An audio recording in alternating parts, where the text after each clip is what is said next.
오늘 말씀의 주제는 말세의 성도는 인내의 삶을 산다라는 주제로 야고보서 12번째 시간이고요. 다음 주가 마지막입니다. 5장 7절부터 12절까지의 말씀을 한번 우리가 말씀을 통해서 나아가기를 소망합니다. 책 한 권을 소개하면서 설교를 시작하겠습니다. 책은요, 한계를 넘는 기술이라는 책입니다. 이 책에는 재미있는 이야기들이 있어요.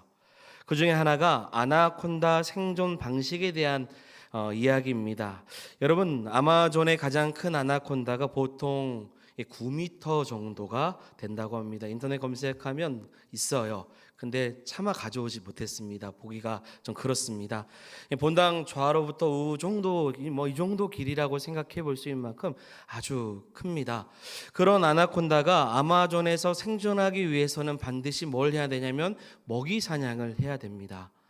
그러나 아무리 조용히 몰래 먹이를 사냥하려고 해도요, 그 큰 체구를 숨길 방법이 없는 겁니다. 그래서 아마존의 아나콘다가 먹이를 사냥하는 방식으로 택한 방법이 무엇이냐면 기다림입니다. 먹이를 기다리는 거예요. 하지만 여러분, 동물들도 꽤가 있죠. 큰 아나콘다가 눈에 보이고 분명히 냄새도 날 텐데 왜 그것을 모르겠습니까? 그래서 그 근처도 처음에는 가지 않습니다. 절대 안 갑니다. 그런데 아나콘다가 그 자리에서 미동도 하지 않고 하루 이틀, 3일, 4일 이렇게 기다리는 겁니다.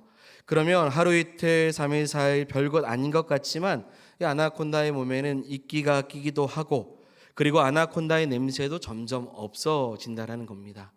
한 자리에 그대로 있으니 여러 나뭇가지가 우거지기 시작하고 아나콘다 몸을 덮기 시작합니다. 제법 가려지는 거죠. 근데 중요한 것은 그럼에도 압니다.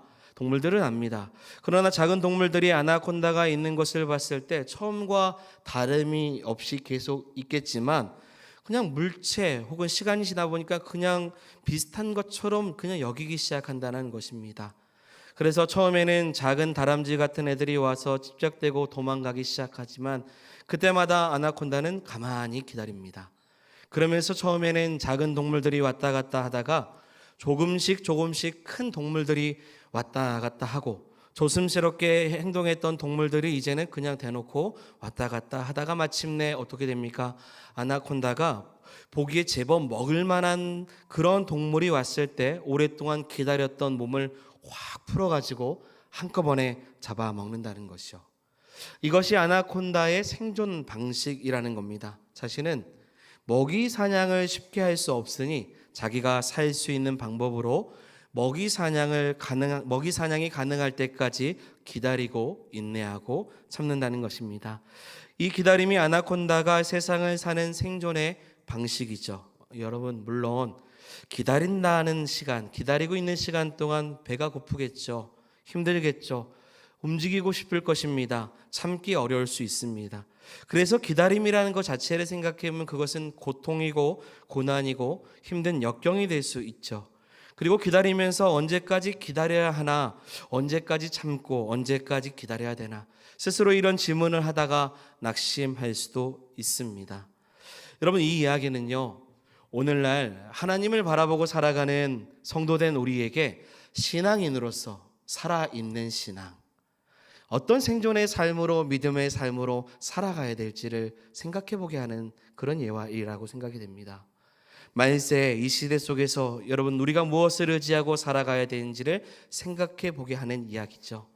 험난한 이 세상을 이길 수 있는 성도의 힘은 무엇인지를 여러분 함께 말씀을 통해 살펴보기를 원합니다.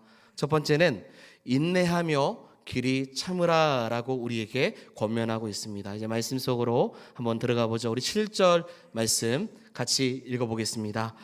그러므로 형제들아, 주께서 강림하시기까지 길이 참으라. 보라, 농부가 땅에서 나는 귀한 열매를 바라고 길이 참아 이른 비와 늦은 비를 기다리나니. 아멘. 여러분, 참아라, 길이 참아라, 기다리나니. 이와 같은 표현이 7절 한 절에 나와 있습니다. 사실 여러분, 우리가 신앙생활하면서 많이 듣는 그런 문구의 표현들이죠. 기다리라, 참아라, 인내하라. 그런데 사실 저도 그렇습니다. 제일 듣기 싫어하는 말씀 중에 하나의 단어들이라고 생각이 됩니다. 왜냐면요, 인간의 본성과 우리의 마음은 내가 지금 기도하면 여러분 언제 응답받기를 원합니까? 지금 응답받기를 원합니다. 그런데 기도의 응답을 기다리라고 하는 것처럼 느껴집니다. 내 마음은 지금 죽을 것 같이 힘든데, 그래서 내 인생의 문제가 지금 해결되었으면 좋겠는데 성경은 뭐라고 말하냐면 더 참고 인내하라는 거예요. 어느 때는 한 가지의 목표를 향해서 그래요, 그 목표를 정하고 한 걸음 한 걸음 걸어갔습니다.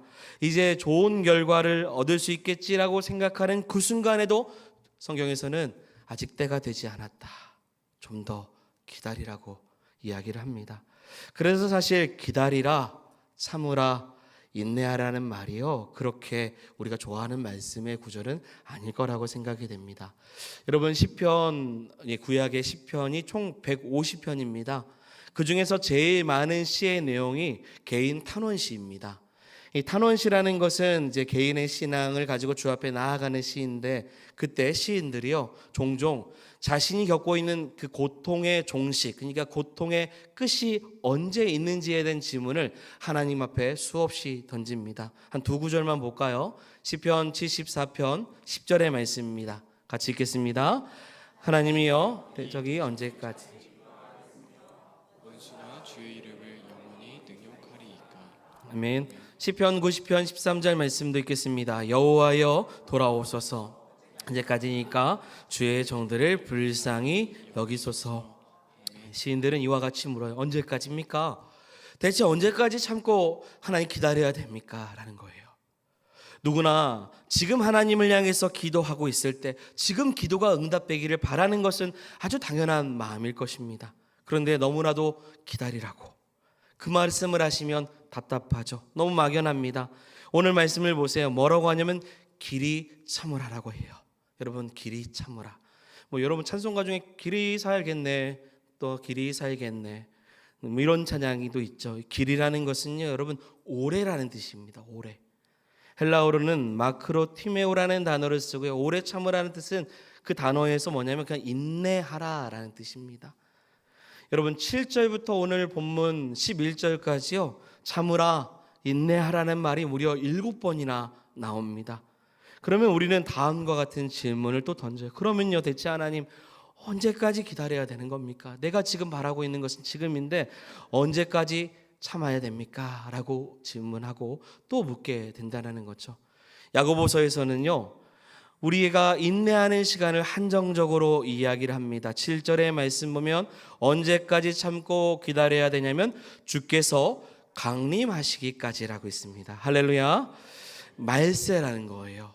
주님이 오시는 그때까지, 예수님의 재림의 때까지, 예수님의 공중 재림의 때를 제시하고 있습니다. 물론 여러분 재림 이전이라고 해도 하나님께서 각 성도의 사정에 따라서 하나님의 긍휼하심을 베풀어 주셔서 건져 주시고 또한 구원의 때를 각 사람에게 주시기도 하십니다. 그러나 궁극적으로 모든 고통이 종식되고 약속된 구원을 받을 때가 언제냐면 예수님께서 이 땅 가운데 다시 재림하실 때라는 거예요. 그때까지 야고보는 뭐라는 거예요? 참고 견디고 인내하라는 것입니다. 자, 그런데 여러분 이 말씀을 그냥 피상적으로 읽으면요, 오해 소지가 있어요. 그래, 맞아. 주님 재림하셔서 세상이 심판받으면 모든 것이 끝나니 그때까지 그냥 참으라는 뜻이구나 라고 생각할 수 있기 때문이에요. 물론 여러분, 예수님이 재림하시면 모든 것이 끝납니다. 그래서 우리는 재림의 신앙을 갖는 거예요. 더 이상 인내할 것이 없고 신앙을 지키느라 손해를 감수할 필요도 전혀 없어요. 그런데 여러분, 오늘 본문의 7절은요 종말론적으로만 보지 않고요, 이 말씀은요 그 당시에 살고 있는 초대교회 성도들과 자 오늘 이 시간 우리가 말씀을 듣고 있는 우리의 현재 삶 속에서도 소망을 주시는 말씀인 줄 믿습니다. 그때가 되면 이루어진다, 그때까지 참아라, 그거 아니에요. 그 말씀도 있지만 종말론적인 신앙도 있지만 또 하나 현재 우리가 살고 있는 신앙에 대한 말씀이에요. 자, 소망이 되는 그 이유가 무엇인지 7절 하반절 한번 띄워주시고 같이 읽어보겠습니다. 보라, 농부가 땅에서 나는 귀한 열매를 바라고 길이 참아 이른 비와 늦은 비를 기다리나니. 아멘. 당시 팔레스타인은 우기와 건기로 구분이 됩니다. 건기는 비가 당연히 내리지 않고요, 우기에만 비가 내리죠. 10월부터 11월까지 내리는 비를 성경에서는 이른 비라고 합니다. 그리고 3월과 4월에 내리는 비를 늦은 비라고 하죠. 우리나라의 기준으로 보면 이른 비와 늦은 비의 순서가 바뀌죠. 왜냐하면 우리에게 이른 비라는 것은 이제 봄비를 보통 이야기하지만 그 당시에 그 나라의 농사의 기준으로 본다면 이른 비는 가을에 있는 비로, 개월로 얘기하면 가을에 있는 비로 이야기할 수 있습니다. 이른 비는 파종 전에 내리고요, 늦은 비는 수확 전에 내립니다. 여러분, 농부가 기다리는 것이 무엇일까요? 여러분, 다시 질문할까요? 여러분, 농부가 기다리는 것은 무엇입니까? 궁극적으로 바라는 것은 땅에서 나는 귀한 열매이지만 기다리고 있는 것은 무엇이냐면 이른 비와 늦은 비입니다. 농부가 길이 참아서 이 수확 열매를 맺는 것을 기다리는 것처럼 너희도 주님께서 뭐 하시는 것을요? 강림하시는 그날까지 길이 참으라고 말씀을 하시는 거죠. 주님 재림하셔서 모든 것을 심판하실 때까지 참으라, 이리 인내하라, 기다리라는 겁니다. 자, 그런데 농부가 1차적으로 기다리는 것은 열매가 아니라 뭡니까? 이른 비와 늦은 비예요. 추수의 열매가 아니라 뭡니까? 이른 비와 늦은 비라는 거예요. 왜냐하면요, 이른 비와 늦은 비는 무엇과 연관이 되냐면 수확과 연관이 되기 때문입니다. 자, 무슨 얘기냐면요, 여러분, 주님 재림하실 때까지 마냥 그냥 기다리라는 뜻이 아니라는 말씀이에요. 이른 비와 늦은 비는, 여러분, 성경에서 구약에서부터 나오는 이른 비와 늦은 비는 히브리서의 말씀대로 표현한다면 따라해 보겠습니다. 때를 따라 돕는 은혜. 때를 따라 돕는 은혜. 때를 따라 돕는 은혜를 이야기하는 거예요. 그 때를 따라서 그런 은혜를 힘입어서 지내다 보면요, 언젠가 재림을 맞이하게 되고 추수할 때를 맞이하게 된다라는 것입니다. 여러분, 단순히 신앙은 기다리는 게 아닙니다. 아무것도 아니하고 기다리는 것이 아니에요. 인내는요, 아무것도 안 하고 바라는 것이 아닙니다. 농부가 씨를 뿌리고 땀을 흘리고 가꾸어 있을 때 뭐가 내려야 되냐면 이른 비가 내려야 돼요. 그리고 또 기다리고 또 기다려서 추수하기 전에 열매를 맺기 위해서 또 늦은 비가 내려져야 됩니다. 여러분, 이른 비와 늦은 비는요, 열매를 맺기 위해서 열심히 땀을 흘리는 누구에게만요? 농부에게만 해당이 되는 비입니다. 여러분, 고된 고난의 과정을 견딜 때, 주님을 바라보고 살아갈 때, 주님 오시는 그날까지 살아가는 이들에게 비로소 재림이라는 귀한 열매를 주시기 전에, 사랑하는 여러분, 주님 오시는 그날까지 우리 인생 가운데 이른 비와 늦은 비가 있다라는 사실, 때를 따라 돕는 하나님의 은혜가 우리의 삶 가운데 함께 하신다는 사실을 기억하시기를 소망합니다. 그러니 인내할 수 있는 거고 기다릴 수 있는 거예요. 넘어지지 않게 하시는 거죠. 그래서 이와 같이 말합니다. 8절입니다. 같이 읽어보겠습니다. 너희도 길이 참고 마음을 굳건하게 하라. 주의 강림이 가까우니라. 아멘. 아멘. 야고보는 우리의 신앙과 믿음으로 연결을 시켜서 이야기하고 있어요. 너희도 오래 참고 마음을 굳게 가져라. 왜냐하면 하나님께서 이른 비와 늦은 비 때를 따라서 우리의 인생을 도와주셔서 결국은 주님 강림하시는 날을 가까이 맞이할 수 있도록 인도하시기 때문이라는 겁니다. 여러분, 혹시 여러분의 삶 가운데 무겁고 벗어날 수 없는 어려움의 문제 속에 혹은 있습니까? 매일 아침에 눈을 떴는데 이 새로운 아침임에도 불구하고 벌써 마음이 지친 분은 혹시 없습니까? 회사를 다니시는 분 중에서 눈치와 압박 속에서 하루를 겨우 버티고 말이 통하지 않는 권위적인 그런 구조 속에서 또 끝없는 업무 속에서 아무리 일을 해도 통장은 여전히 얇고 마음은 무거운 그런 사람은 없습니까? 집안일은 또 어떻습니까? 해도 끝이 없는 빨래와 설거지 끊임없이 지어야 되는 집안일들, 하루가 다 지나고 나면 내가 이렇게 사는 게 맞나? 인생이 뭐지? 하는 그런 허무함이 밀려오는 사람은 혹시 없습니까? 그런데 내 마음을 제대로 알아주는 남편도 가족도 없고 오히려 속만 타는 그러한 삶을 살고 있는 분은 없습니까? 자녀의 문제는 또 어떻습니까? 어렸을 때는 그렇게 이쁘고 귀여운 아이들이 청소년이 되면서 청년이 되면서 말도 안 하고 방문은 꼭 잠그고 이어폰을 꽂고 세상에 자기밖에 없는 것한 행동들을 하는, 왜 이렇게 말이 안 통할까? 내가 뭘 잘못했을까 하는 마음에 부모는 속이 상하고 때로는 지치는 그런 모습은 없습니까?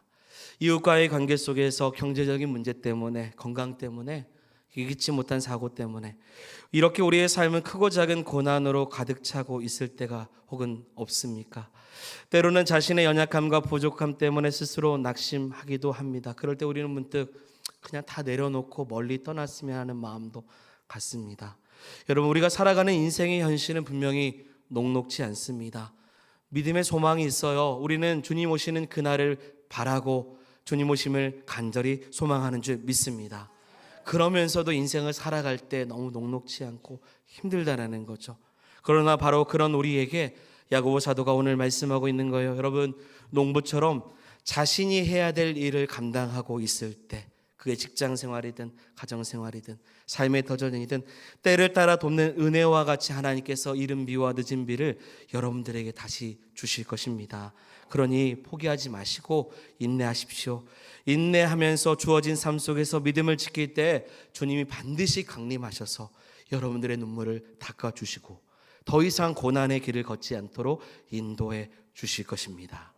지금 이와 같은 이야기를 하는 거예요. 그러니까 우리한테 그냥 막연히 인내하라고, 참으라고, 주님 오시면 다 끝난다고, 그 이야기가 아닙니다. 주님 오시는 그날까지 주님 우리를 도와주신다는 거예요. 제가 성도들을 지난 주간에도 신방을 했을 때요, 만나보면요, 안 아픈 사람이 없어요. 안 힘든 사람이 없습니다. 육신의 아픔이 아니면 마음이 아픈 사람, 마음이 아픔이 아니면 주변 환경과 가정의 문제로 아프지 않는 사람이 아무도 없어요. 그리고 상황이 나아지는 것도 아닙니다. 늘 반복되는 통증이 있고 고통 속에서 하루하루를 견뎌요. 어떤 분들은 왜 나를 하나님 안 부르시냐고도 이야기를 해요. 이렇게 나는 아픈데. 이것이 우리의 인생의 모습입니다. 그런 우리에게 사랑하는 여러분, 오늘 주시는 말씀은 말세에 우리에게 소망의 말씀이에요. 주님이 다시 오시는 재림만 가지고 있는 신앙이 아니라 이른 비처럼 우리에게 구원하실 예수님께서 우리를 나몰라 하지 아니하시고 우리가 이 땅에서 땀을 흘리는 동안 보혜사 성령 하나님께서 우리를 보호하시고 소망 잃지 말라고 함께 하시고 때마다 위로하시고 말씀 주시고 입히시고 결국 소망의 날에 마라나타 주님 오시는 날이 가까웠음을 우리에게 보여주신다는 겁니다. 그러니 야고보서 1장의 말씀을 소개한 것처럼요, 야고보가 말하지, 형제들아 너희가 여러 가지 시험을 만나거든 온전히 기쁘게 여기라. 여러분, 고난의 순간이 어떻게 기쁘겠습니까? 얼마나 힘든 일입니까? 그러나 성경은 말합니다. 그 시련이요, 그 아픔이 우리의 믿음을 단련하고 결국 우리를 더욱 성숙하게 단련하게 세워주신다라는 거예요. 고난은 끝이 아닙니다. 사랑하는 여러분, 우리를 더 깊은 하나님의 사람으로 빚어가는 과정이라는 것입니다. 그러니 힘들고 막막할 때 사랑하는 여러분, 좌절하지 마시고 인내하시고 길이 참아서 주님 오시는 그날까지 우리에게 때를 따라 돕는 은혜를 베푸시는 하나님을 바라보기를 소망합니다. 그러면서 원망하지 말라고 해요. 원망하지 말고 오래 참고 인내하라고. 그래서 9절입니다. 두 번째, 말세에는 어떤 성도의 삶을 살아가야 되는가? 원망하지 말라는 겁니다. 자, 9절 말씀 읽겠습니다. 형제들아 서로 원망하지 말라. 그리하여 심판을 멸하리라. 보라, 심판주가 문 밖에 서서 기다리지. 아멘. 인내하는 신앙생활 속에서 형제간에 뭘 금지하고 있습니까? 원망을 금지하는 거. 이거 굉장히 중요한 거죠. 여러분, 사람들이요, 언제 원망하고 불평하고 서로 비난하냐면 자신에게 결핍을 볼 때입니다. 부족함을 느낄 때예요. 생각해 보면 어려운 일이 나에게 다가왔을 때, 내가 힘들 때 서로 단합하지 못하고 서로 다투고 원망하는 일이 생깁니다. 여러분, 이스라엘 백성들이 홍해 바다를 건널 때 얼마나 감사했는지 찬송을 올려드려요. 그러나 건넌 후에 자신들에게 뭐가 없습니까? 마실 물이 없다라는 거, 물이 없는 결핍을 느낄 때 뭘 하기 시작하냐면 원망하기 시작을 하는 거예요. 그래서 모세에게 불평하고요. 하나 된 이스라엘 공동체 안에서 서로 의심 갖게 합니다. 단합하지 못하게 하고요. 분열을 일으켜요. 심지어 비난합니다. 정죄합니다. 광야에서 이렇게 죽을 것 같으면 차라리 노예 생활했던 애굽으로 돌아가겠다라는 얼토당토 않는 이야기를 한다라는 것이죠. 이건 하나님의 구속의 계획마저도 무너뜨리는, 파괴하는 행동인 것이죠.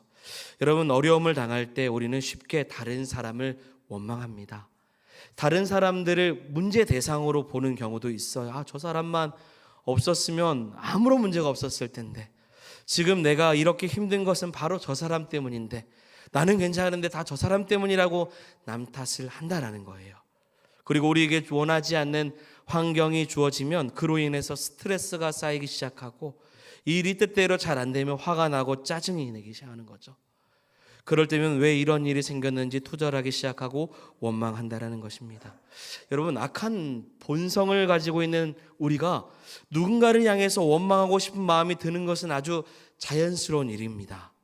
하지만 야고보는 그런 우리에게 뭐라고 말하냐면 원망하지 말라고 명령합니다. 만약 우리가 죄된 본성을 따라서 그대로 행동하면 어떻게 되겠습니까? 여러분, 세상에서 볼 수 있듯이요, 어려움이 생기면 서로가 서로를 공격합니다. 서로를 정죄해요. 잘못을 떠넘깁니다. 어떻게든 책임을 회피하려고 해요. 그렇게 다른 사람들을 향해 쏜 원망의 화살은 더 큰 아픔이 되어서 돌아오고 지울 수 없는 상처가 될 수 있는 것이죠. 때로는 내가 날려버린 원망의 화살이 나의 소중한 사람의 가슴에 박히기도 합니다. 여러분, 이것이요, 우리가 너무나도 자주 너무 쉽게 범하는 죄입니다. 여러분, 말세가 가까워질수록 주님 오시는 그 강림의 때를 우리가 맞이할수록 참된 믿음을 가진 자에게 필요 없는 것은 원망인 줄 믿습니다. 원망하는 것은 하나님을 신뢰하지 못할 때 일어나는 거예요. 우리가 원망할 때 그 원망은 결국 하나님을 향한 원망이 돼요. 그러니요, 9절 하반절이죠. 다시 한번 9절 좀 띄워주세요. 9절 보면 심판주 되시는 우리 주님께서 문 밖에 서서 계신다라고 말씀하셔요. 주님께서는 모든 걸 다 준비하시고요, 문 밖에서 지금 기다리신다는 거예요. 언제든지 들어갈 수 있도록 문고리를 마치 손에 잡고 문 앞에 계시는 거예요. 그리고 때가 되면 우리 주님께서 문을 여시고요, 우리의 삶을 평가하신다는 거예요. 그러니 여러분, 원망하는 죄를 멀리하는 성도들이 되기를 원합니다. 우리가 해야 하는 것은요, 인내하는 거예요. 기다리는 겁니다. 주님 주시는 은혜를 사모하는 거예요. 원망하는 것이 아닙니다. 서로를 탓하는 것보다 심판주이신 우리 주님을 생각함으로 주님께 모든 것을 맡기고 인내하는 우리 모두가 되기를 소망합니다. 지금 이와 같은 말씀을 또 주고 있는 거예요. 그러면서 10절의 말씀입니다. 10절 같이 읽겠습니다. 형제들아, 주의 이름으로 말하네요. 선지자들을 고난과 오래 참음의 본으로 삼으라. 아멘. 자, 인내하라고 하면서 처음에는 농부들을 사례로 이야기했죠. 그러면서 이제 세 번째는 선지자들의 삶에 대한 이야기를 모본으로 이야기하고 있습니다.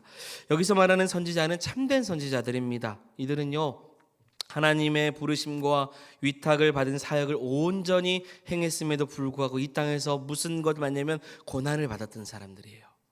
역경과 위험을 당했던 사람들입니다. 자, 여러분, 예레미야의 별명이 뭡니까? 눈물의 선지자입니다. 왜 그렇게 불렀을까요? 아무리 말을 해도요, 듣지 않는 백성들을 향해서 눈물로 생명을 바쳐서 외쳤기 때문에 눈물의 선지자라고 해요. 호세아는 또 어떻습니까? 하나님의 사명을 위해서 창녀 같은 여인을 아내로 데려와야 하는 그 아픔을 느끼며 살아갔던 사람이 호세아입니다. 그 선지자들의 고난과 이 참음을 성경은 다시금 뭐 하라고요? 기억하라고요. 그들이 악한 일을 한 게 아닙니다. 선한 삶을 살았고 주의 뜻을 이루면서 살았지만 여전히 이 땅 가운데 뭐가 있다는 거예요? 고통이 있었고 아픔이 있었다라는 겁니다. 그러나 여러분, 그 선지자들이 어떠했습니까? 인내했다라는 거예요. 참았다라는 겁니다. 그리고 나서 인내 사람 하나를 더 소개합니다. 11절의 말씀입니다. 같이 읽겠습니다. 보라, 인내하는 자를 우리가 복되다 하나니 너희가 욥의 인내를 들었고 주께서 주신 결말을 보거니와 주는 가장 자비하시고 긍휼히 여기시는 이시니라. 아멘. 여러분 잘 아시죠? 욥은요 온전하고 정직했다고 해요. 하나님을 경외하면서 악에서 떠난 사람이기도 합니다. 그의 자녀들과 화목했고 질서 잡힌 가정과 명성과 동방에서 최고의 재물을 가졌던 사람이 욥입니다. 그런데 이 모든 것이 하루아침에 다 사라지기 시작해요. 재물은 약탈당했습니다. 그리고 자녀들은 목숨을 잃었어요. 심지어 그의 육신에 깊은 병이 생겼고 죽음의 고통보다 더 큰 고통을 겪었습니다. 쉽게 말하면 풍비박산 난 겁니다. 배가 망신한 거예요. 그것도 왜 이렇게 됐는지 그 이유마저도 욥은 알지 못합니다. 이 재난이 얼마나 큰지요. 욥의 아내는 욥에게 하나님을 저주하라고, 차라리 그 저주하고 죽으라고 권고할 정도입니다. 그를 위로하러 왔던 세 친구도요, 그 큰 재난 앞에서 7일 동안 아무 말도 건네지 못해요.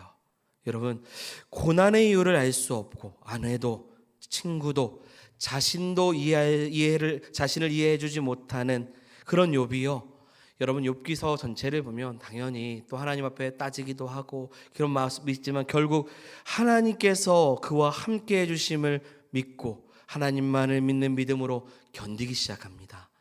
결국 마지막에 하나님이 그에게 나타나 주셔서 그를 만나 주시고 그의 인생을 회복시켜 주십니다. 여러분, 욥의 고난은요, 오늘날 살고 있는 저와 여러분들의 이 땅 가운데 당하게 되는 모든 고난의 종합입니다. 마치 예수님의 십자가가 사람들이 당할 수 있는 모든 고난을 친히 먼저 당해주신 것과 같아요. 여러분, 욥처럼요, 성도 중에서도 질병으로 고통당하는 사람들이 얼마나 많습니까? 욥처럼 가정의 문제로 눈물을 짓는 사람이 얼마나 많습니까? 욥처럼 경제적인 문제로 두려움에 빠진 사람이 얼마나 많아요. 특별히 내가 뭘 잘못한 것도 아닌데 인간관계가 뒤틀어져서 큰 괴로움에 빠진 사람들이 또한 얼마나 많습니까? 그럴 때 차라리 까닭이라도 알면 좋은데 까닭 없이 고난을 당하고 있는 이 모습이 욥이 겪었던 일이고 오늘날 이 땅을 살아가는 저와 여러분들의 인생 속에서 나타나는 모습이 될 수 있다는 거죠. 그 와중에서도 성경은 말합니다. 욥이여 인내했다라는 걸요. 기억하라는 겁니다. 우리가 해야 될 일은 욥처럼 인내하는 것입니다. 인내 없이 되는 귀한 일은 없어요.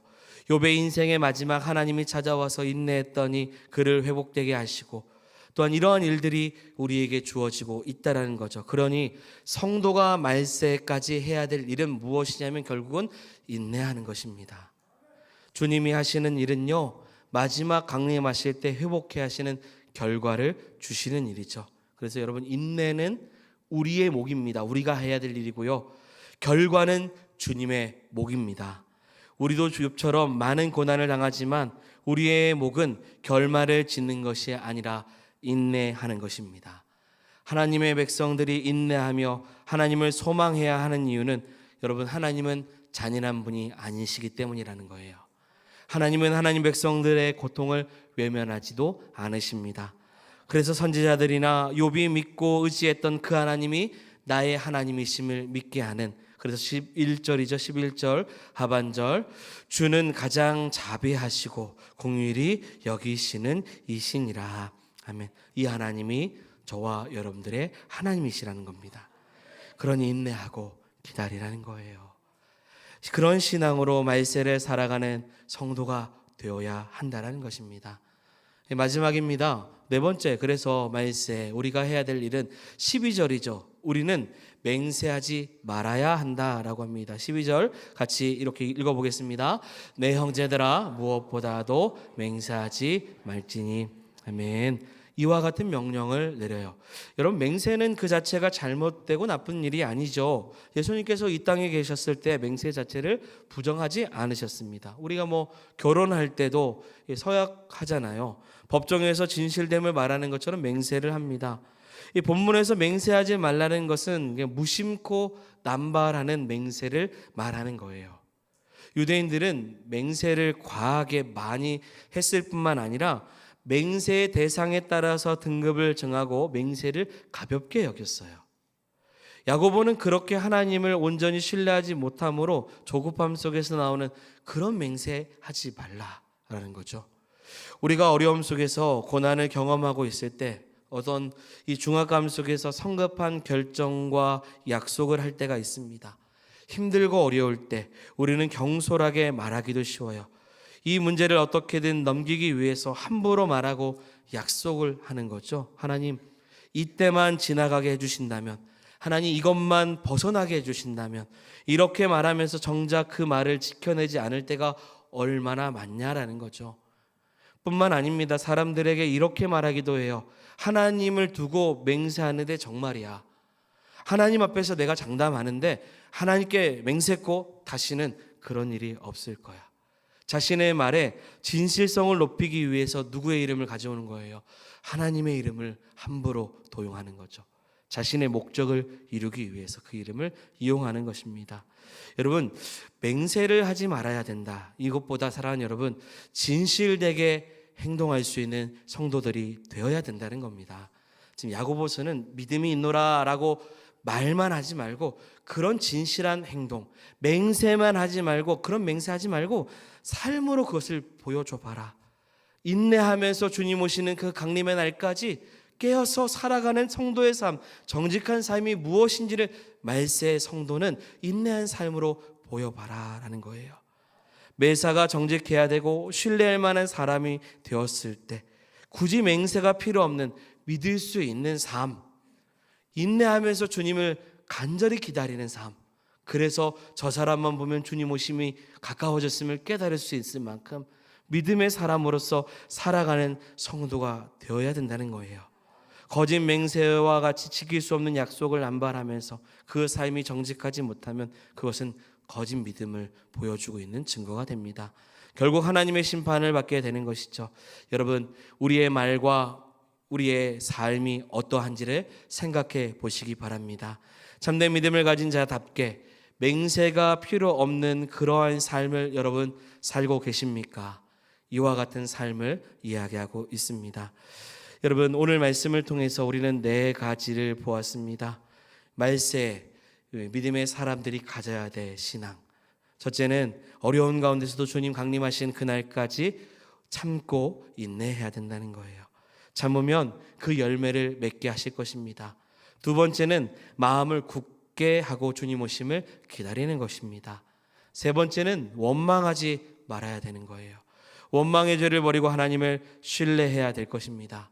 넷째로는 선지자들을 본받고 살아가는 거죠. 믿음의 선진들이 이와 같이 이미 보였다라는 거죠. 다섯째는 맹세하지 말아야 됩니다. 맹세가 필요 없는 정직한 삶을 사는 성도가 되어야 된다는 겁니다. 결론입니다. 여러분, 주님은 강림하십니다. 그리고 주님 강림이 가까워졌습니다. 말세를 사는 우리의 삶은 주님의 오심을 기다리고 기대하고 인내하고 바라는 삶이 되어야 될 줄 믿습니다. 오랜 시간 기다리다 보면 우리의 시선이 세상을 향하고 때를 따라 돕는 은혜보다 세상의 화려함과 유혹 앞에서 주님을 기다리지 못하고 세상 속에 스며드는 삶으로 세상을 벗삼는 삶이 될 수 있습니다. 여러분, 그 가운데서도 어떤 어려움이 있어도 기다림의 신앙을 가지고 주님을 바라보면서 말세를 살아가는 우리 이 시대, 주님 오심을 올 때까지 믿음의 선진들을 통해 믿음을 배우는 것처럼 정직하고 진실하게 살아갈 수 있는, 그래서 성숙한 살아있는, 그런 살아내는, 말씀대로 살아내는 우리 모두가 되기를 주의 이름으로 축원드립니다. 아멘. 말씀을 생각하면서 우리 주님을 바라봅니다. 함께 찬양하며 나아갑니다. 세상 보지 않고 주를 바라보며 주님 오시는 그날까지 인내하며 정직하며 신실한 성숙한 그리스도인으로 살아가기를 소망하며 함께 나아가겠습니다. 주님을 바라봅니다. 비록 지금은 넘어져도 주가 이곳에 여전히 계시기에 주를 바라봅니다. 주님을 바라봅니다. 주님을 바라봅니다. 비록 지금은 넘어져도 주가 이곳에 여전히 계시기에 주를 바라봅니다. 세상은 여전히 어둡고 우리 두 눈 가리워 한치 앞이 우리 알 수 없으나 여전히 우리의 곁에서 우리 감싸 안으시는 주님, 우리의 시선을 드리니 세상은 여전히 어둡고 우리 두 눈 가리워 한치 앞이 우리 알 수 없으나 여전히 우리의 곁에서 우리 감싸 안으시는 주님, 우리의 시선을 드리니 주님을 바라봅니다. 주님을 바라봅니다. 비록 지금은 넘어져도 주가 이곳에 여전히